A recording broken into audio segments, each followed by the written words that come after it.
The Cold War didn't wait for speeches in Washington or Moscow.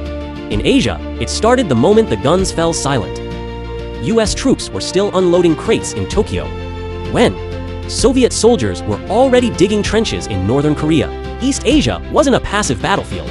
It became the front line from the very first day. By September 1945, the Soviets had occupied all of Manchuria and North Korea above the 38th parallel. American intelligence officers reported hundreds of Red Army tanks parked across the Yalu River, just miles from China's border.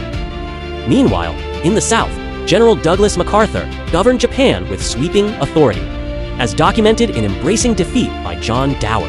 He used Japan as a launchpad to stabilize the region against communism, rewriting its constitution and banning leftist parties. But the divide went far beyond soldiers. Communist guerrillas began operating in the jungles of Malaya and the rice fields of Vietnam.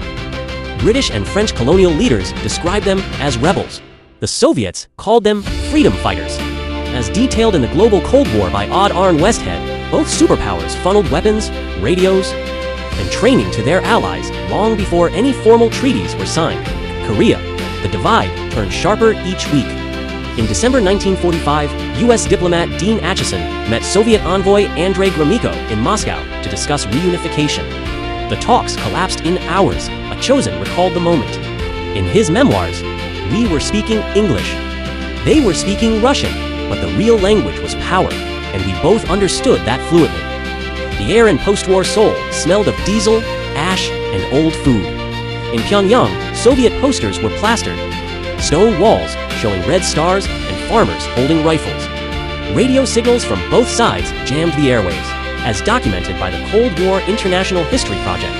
Over 300 propaganda broadcasts were aired between the two zones in just the first 6 months of occupation. Across Asia, it was the same story.